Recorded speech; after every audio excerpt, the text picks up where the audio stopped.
사실 그 나이 때는 시력도 계속해서 발달하는 시기인데 그걸 계속 보고 있으면 시력에도 별로 좋지 않은 영향이 있을 거고, 사람들하고 상호작용하면서 또 신체적인 놀이를 하면서 근육 발달이나 신체 발달을 해야 되는 나이에 스크린 타임을 너무 오래 하게 되면 그런 발달들이 정상적으로 이루어질 수가 없을 것 같습니다.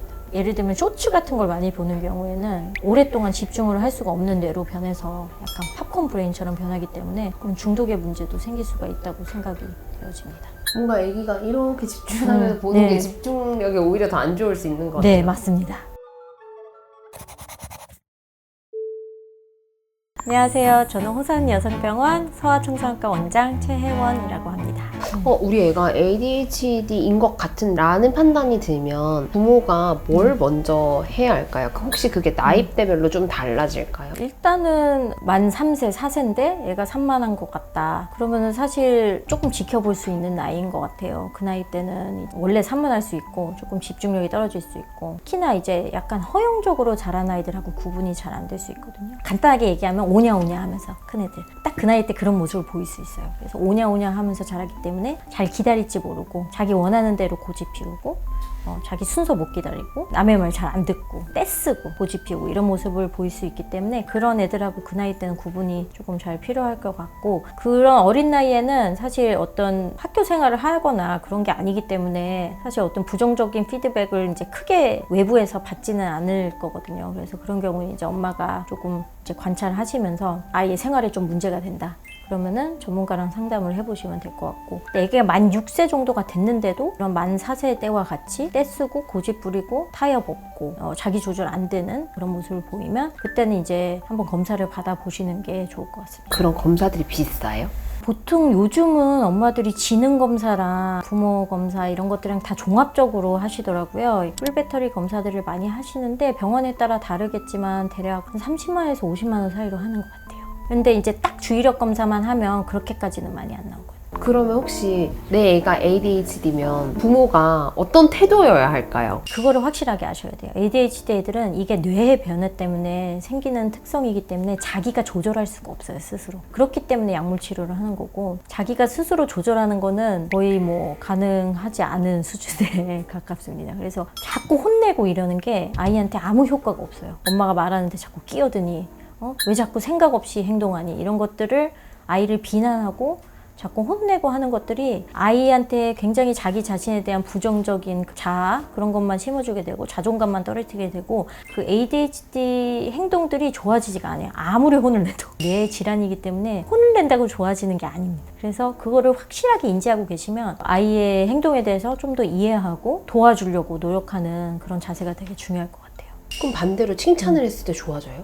칭찬을 많이 해줘야 돼요. 자존감에도 좋고요. 칭찬을 하면 자기가 좀 더 잘하려고 굉장히 노력을 많이 하거든요. 평상시에 뭐 자기 순서를 전혀 못 기다리다가 한 번은 아무 말 없이 한 3분을 기다렸어요. 그러면은 막 칭찬을 해줘요. 그걸로 인해서 아이의 자존감이 살고 외부에서 봤던 그러니까 부정적인 피드백들이 없어지면서 아이가 이제 자존감이 살고, 그런 자존감들로 인해 자아가 건강한 성인으로 자라날 수 있도록 도와주셔야 될 것 같아요. 그러면 ADHD인데도 되게 성공하신 분들도 많고 공부 엄청 잘한 케이스도 많던데. 네, 사실 의사 중에서도 ADHD 정말 많고요. 약간 그 창업자들이나 성공한 사업가 분들 보시면 ADHD이신 분들이 많은 것 같아요. 마이클 펠프스랑 빌 게이츠 또 ADHD라고. 네.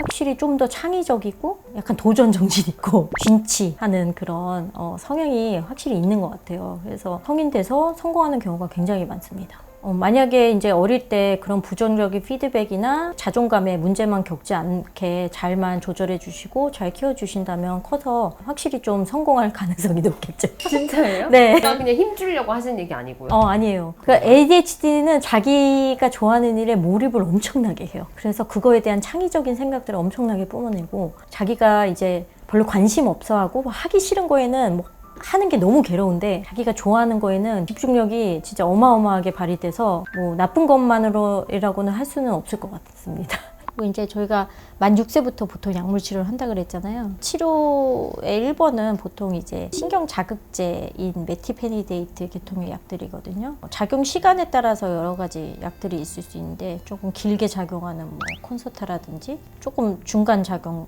하는 약, 메디키넷이나 아주 짧게 작용하는 약도 있어요. 2-3시간 정도 작용하는 페니드 같은 약들이 있는데 그게 가장 효과가 좋은 것으로 돼 있어요. 그걸 먹으면 이제 ADHD 증상들이 많이 완화가 되고 사회성도 좋아져. 자기 친구가 하는 말을 끝까지 듣게 되거든요. 그러니까 사회성도 좋아지고 자기 조정 능력이 좋아져서 자기 고집만 부리지 않고 친구가 하자는 대로 할 때도 있고 아이들과 덜 싸우고 선생님한테 피드백도 더 좋게 오고 하니까 저학년 때는 이런 집단 생활이나 사회 생활을 할 때 약을 먹게 해서 조절을 해주는 거를 추천드립니다.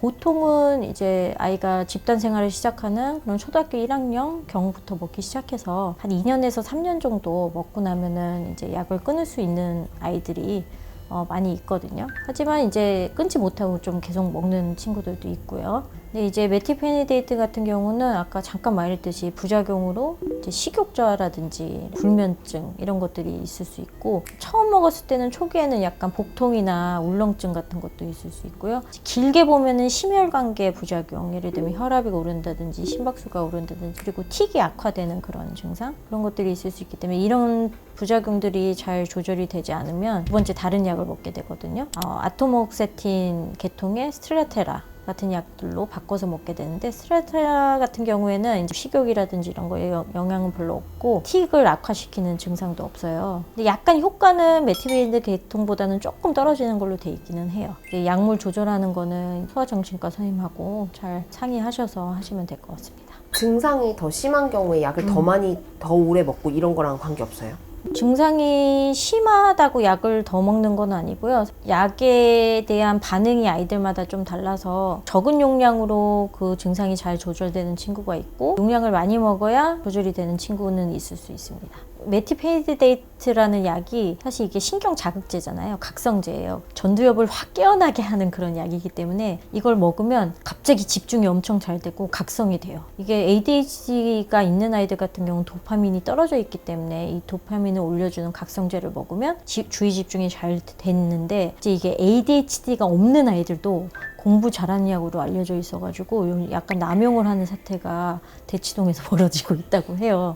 중고등학생들 중에 이걸 먹으면 잠도 안 오고 밥을 안 먹어도 계속 공부를 할 수가 있고 그 공부를 할 때 능률도 오르고 하니까 이거를 약간 남용을 한다고는 하는데 ADHD 같은 애들은 도파민이 떨어져 있기 때문에 도파민 올려주는 약을 먹어도 괜찮지만 그냥 정상적인 도파민 레벨을 가지고 있는데 이 약을 추가적으로 더 먹었을 때는 다른 부작용들이 생길 수가 있는 거거든요. 어떤 정신병이 발병을 한다든지 아니면은 중독의 문제가 생길 수가 있어요. 그래서 일반 아이들이 단지 공부를 잘 하기 위해서 이 약을 먹는 거는 상당히 위험할 수 있다라고 보거든요. 완치라는 개념이 있어요? 어릴 때만 그렇고 완치되는 아이들이 분명히 있어요. 50% 정도는 완치가 될 수 있는 걸로 돼 있고 근데 성인 ADHD로 그대로 이행할 수도 있는 거거든요. 예전에는 크면 다 괜찮아져요 이런 식으로 얘기를 했는데 장기적으로 연구를 하다 보니까 65%는 약간의 증상들은 성인기에 남아있다. 그래서 다 완치되는 건 아니다. 그대로 증상이 가는 사람들은 15%에서 20% 정도는 그대로 성인 ADHD로 간다. 연구가 되었죠.